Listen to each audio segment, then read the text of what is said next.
اللہ تعالیٰ نے ہمارے نبی پاک صلی اللہ تعالیٰ علیہ وسلم کو بے شمار اور لاتعداد عظمتوں، نعمتوں، سعادتوں اور بلندیوں سے سرفراز فرمایا ہے۔ ان میں سے حضور علیہ السلام کی ایک عظمت اور ایک بلندی یہ ہے کہ وَإِنَّكَ لَعَلَىٰ خُلُقٍ عَظِيمٍ، فرمایا محبوب بے شک آپ عظیم اخلاق پر ہیں، آپ کے خلق، آپ کی خو بڑی عظیم ہے۔ اخلاق کا مطلب انسان کے جمیع اخلاقیات، اس کے رویے، اس کا لہجہ، اس کے معاملات، یہ سارے اخلاقیات میں شامل ہیں۔ دیانتداری بھی اخلاقیات ہے، سچ بولنا بھی اخلاق ہے، کنجوسی اور بخیلی سے بچنا بھی اخلاق ہے۔ انسان تمام رذائل سے اپنے آپ کو محفوظ رکھے، اچھی عادات، اچھا رویہ، اچھی سوچ، اچھا لب و لہجہ، لوگوں کے حق میں خیر خواہی کا جذبہ، دوسروں کے لیے اس کی طبیعت کے اندر اچھے جذبات، یہ سارا اخلاقیات کا معاملہ ہے۔ نبی کریم صلی اللہ تعالیٰ علیہ وسلم نے اپنی تشریف آوری کے جو مقاصد خود بیان فرمائے، ان میں سے سرکار نے ایک بڑا مقصد یہ بیان فرمایا کہ میں تمہارے اخلاق کی تکمیل کرنے کے لیے دنیا میں آیا ہوں۔ انسان بڑا پکا نمازی ہو، بڑا پکا حاجی ہو، اس کا سارا لباس مذہبی ہو، اس کا دعویٰ بھی یہ ہو کہ میں بہت کامیاب دیندار آدمی ہوں، لیکن اس کا رویہ، اس کا لین دین کرنا، اس کا لوگوں سے معاملات کرنا، اس کا لوگوں کے بیچ وقت گزارنا یہ ٹھیک نہ ہو تو کوئی بھی اس کی نمازوں پر، عبادتوں، ریاضتوں پر بھروسہ کرنے کو تیار۔ اقبال کہتے ہیں یہ ذکر و فکر، یہ نیم شبی، یہ ریاض تیری خودی کے اگر پاسباں نہیں تو کچھ بھی نہیں۔ یہ جو کچھ تو بتا رہا ہے، عبادتیں، ریاضتیں، پرہیزگاریاں، یہ اگر تیرے اندر کوئی تبدیلی نہیں لا سکی، نماز بے حیائی سے نہیں روک سکی، اور تیرے صدقات و خیرات کرنا تیری زبان کو میٹھا نہیں کر سکے، تیرے لہجے کو حسین نہیں کر سکے، تو تیری ساری یہ عبادتیں نتیجہ خیز ثابت نہیں ہوئی۔ میرے بھائیوں، ہم جب دنیا کے اندر جاتے ہیں، لوگوں سے معاملات کرتے ہیں، تو لوگ ہماری دیانتداری سے، ہماری سچائی سے، ہمارے وعدوں کی پابندی سے، ہمارے اخلاص سے، ہماری عاجزی سے، ہماری محبت سے ہمیں پہچانتے ہیں۔ لوگ لوگوں کو وردیوں سے نہیں پہچانتے۔ لوگ جب لوگوں کے ساتھ معاملات کرتے ہیں تو پھر انہیں اندازہ ہوتا ہے کہ یہ انسان کس طرح کا ہے۔ نبی پاک صلی اللہ تعالیٰ علیہ وسلم نے ارشاد فرمایا کہ تمہیں پتہ ہے مجھے سب سے زیادہ پیار کس سے ہے اور قیامت کے دن میرے سب سے زیادہ قریب کون ہوگا؟ امتی کی ساری زندگی یہ دوڑ رہتی ہے کہ میں کسی طریقے سے قرب مصطفیٰ کو پاؤں۔ نبی پاک علیہ السلام کی نگاہ کرم مجھ پہ ہو تاکہ دنیا میں بھی، قبر میں بھی، حشر میں بھی، آخرت میں بھی میرے معاملات سنور جائیں۔ تو یہ بہت بڑی سعادت مندی ہے کسی کے لیے کہ حضور اسے اپنا محبوب کہیں اور قیامت کے دن اسے سب سے زیادہ قریب بٹھائیں۔ تو کریم فرمانے لگے تمہیں پتہ ہے میرا محبوب کون ہے اور قیامت کے دن میرے سب سے زیادہ قریب کون ہوگا؟ اور یہ بات حضور نے 3 دفعہ ارشاد فرمائی۔ فرمایا جانتے ہو میرا محبوب کون ہے؟ جانتے ہو قیامت میں میرے سب سے زیادہ قریب کون ہوگا؟ حضور تو اشارتاً بھی کوئی بات کریں تو بڑی بات ہے، 3 بار ایک بات کو دہرا کے محبوب نے فرمایا میرا سب سے زیادہ محبوب وہ ہے اور قیامت کے دن میرے سب سے زیادہ قریب وہ ہوگا جس کے اخلاق زیادہ اچھے ہیں۔ ساری محنت اپنے ظاہر پر نہ کریں، سارا وقت کپڑوں کو سجانے سنوارنے میں نہ گزار دیں، سارا ٹائم اپنی تصویروں کو درست کرنے میں ضائع نہ کر دیں۔ اپنے رویوں کو، اخلاقیات کو، اپنے معاملات کو، اپنے اٹھنے بیٹھنے کو، اپنی روزمرہ کی زندگی کو اچھے طریقے سے آراستہ کریں، مزین کریں۔ اور چند ایک چیزیں تو ایسی ہیں جن پر اور زیادہ توجہ کرنے کی ضرورت ہے۔ ان میں سے ایک اہم چیز جس کی طرف میں آپ کا اشارہ کرنے جا رہا ہوں، وہ اہم چیز یہ ہے کہ سب سے پہلے یہ دیکھیں کہ ہماری طبیعت کے اندر درگزر کتنا زیادہ ہے، معاف کرنے کا مزاج کس حد تک ہے۔ میں اکثر یہ دیکھتا ہوں کہ ہم چاہتے ہیں کہ لوگ صرف میرے معیار کے مطابق چلیں، میری طبیعت کے مطابق ڈھلیں، تو پھر تو میں ان کے ساتھ وقت گزارنے کو تیار ہوں۔ لیکن اگر ہمیں کبھی سامنے والے کی طرف سے مخالف رائے کا سامنا کرنا پڑتا ہے اور کبھی وہ کچھ اپنی بھی رائے رکھتا ہے اور کچھ اپنی بھی مجبوریوں کا اظہار کرتا ہے تو ہم درگزر کرنے کو تیار نہیں ہوتے۔ یاد رکھیے گا اللہ تعالیٰ نے نا انسان کو خوبیوں اور خامیوں کا مجموعہ بنایا۔ انسان کے اندر بحیثیت انسان خامیاں بہرحال باقی رہتی ہیں، تو چونکہ اس میں خامیاں باقی رہتی ہیں تو ہمیں اس کی خامیوں، غلطیوں اور بشری کمزوریوں سمیت اس سے پیار کرنا پڑے گا۔ اگر ہم یہ کہیں کہ وہ کوئی غلطی ہی نہ کرے، اس کے اندر کوئی کمزوری ہی نہ رہے، کوئی اس کے اندر بشری تقاضا باقی نہ رہے، تو پہلی بات یہ ہے کہ ہمارا یہ مطالبہ ہی سرے سے غلط ہے۔ اس لیے کہ اللہ تعالیٰ نے بالکل معصوم تو فرشتوں کو بنایا ہے، فرشتے معصوم ہیں، پر اشرف المخلوقات اللہ نے حضرت انسان کو بنایا ہے۔ اس کے ساتھ اللہ نے یہ آزمائش رکھی ہے، تو انسانوں کے اندر کمزوریاں رہیں گی۔ نبی پاک صلی اللہ تعالیٰ علیہ وسلم نے ارشاد فرمایا، جس آدمی کو غصہ آیا اور وہ اپنا غصہ نکالنے پر قادر بھی تھا، لیکن اس نے اللہ کی رضا کے لیے اپنے غصے کو کنٹرول کر لیا، فرمایا اللہ اس کے دل کو امن سے بھی بھر دے گا اور ایمان سے بھی بھر دے گا۔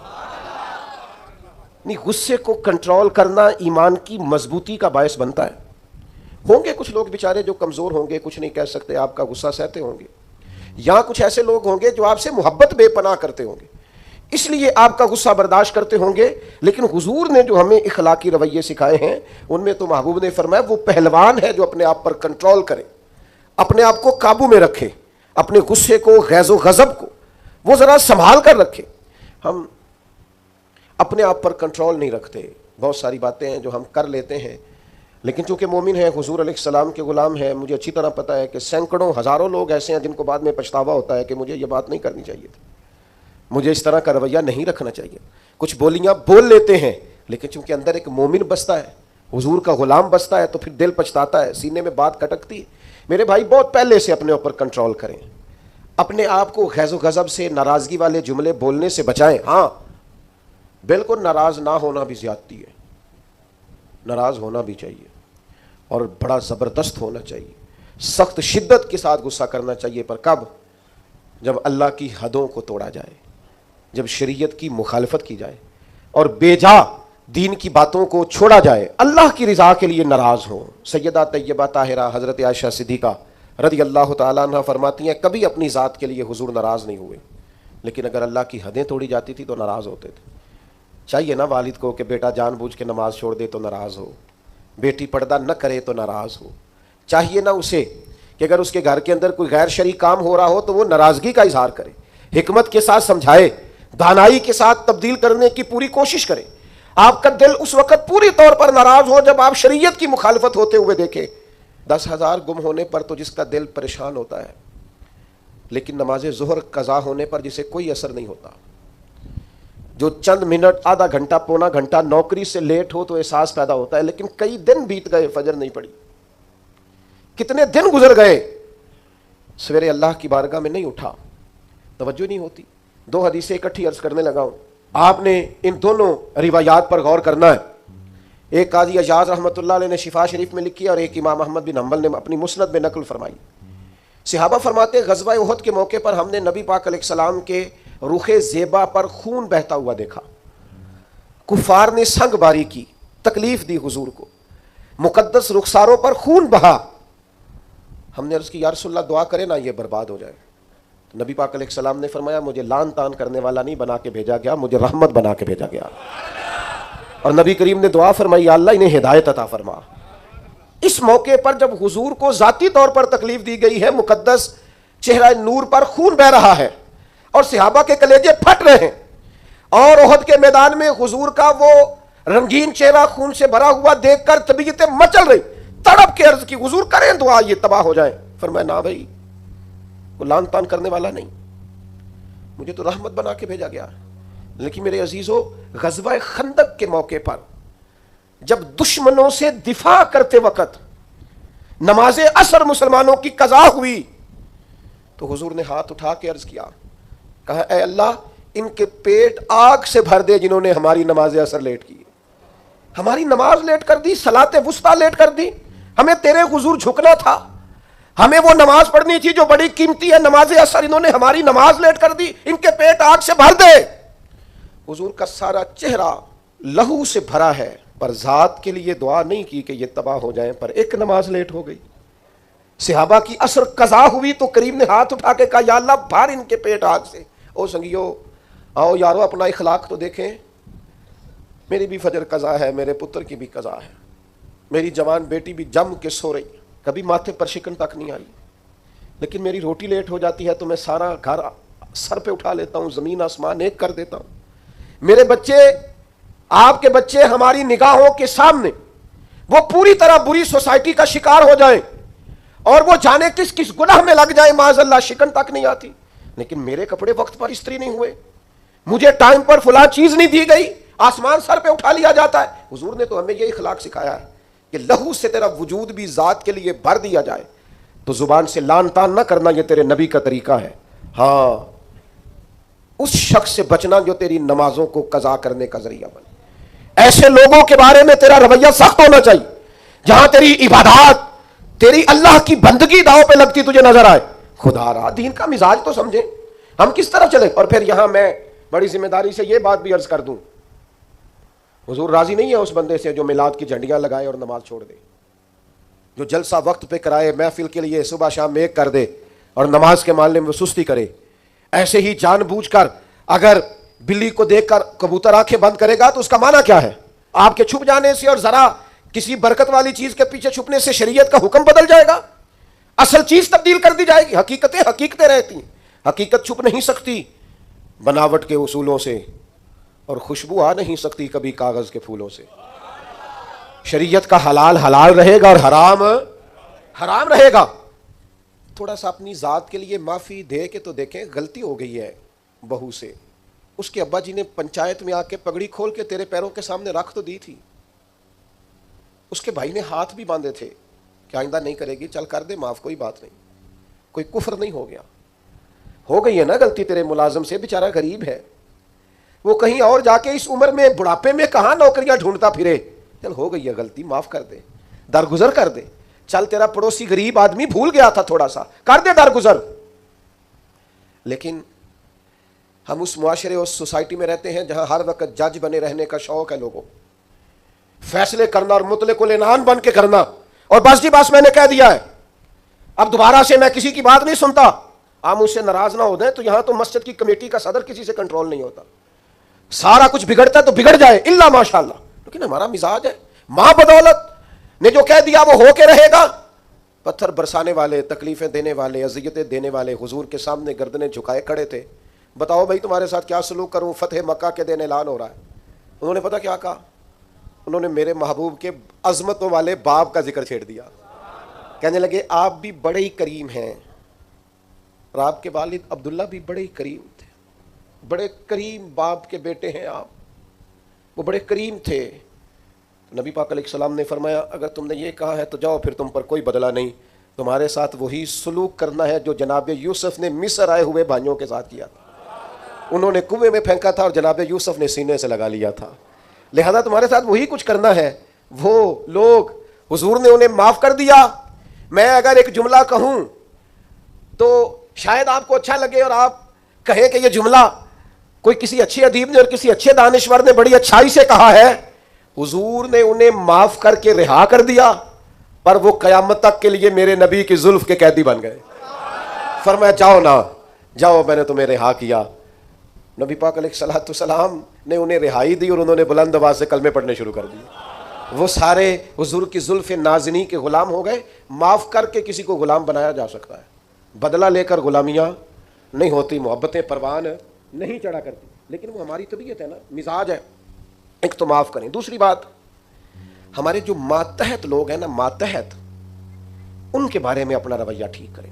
جن لوگوں کو اللہ تعالیٰ نے پیسے دیے ہیں نا، یا مالک نے انہیں کوئی عہدہ دے دیا ہے، یا ان کے پاس کوئی 10 20 50 200 لوگ کام کرتے ہیں، وہ تھوڑا سا سوچیں کسی وقت بیٹھ کے کہ میں آج ایک فیکٹری کا آنر بن کر اور ایک ادارے کا سربراہ بن کے بیٹھا ہوا ہوں، اگر کل مجھے وہاں کھڑا ہونا پڑ جائے جہاں مزدور کھڑے ہیں تو پھر میرا حال کیا ہو۔ وہ جو اپنے ماتحت کے ساتھ ہمارا رویہ نا، یعنی حکم چلانے کا ایک مزاج ہے۔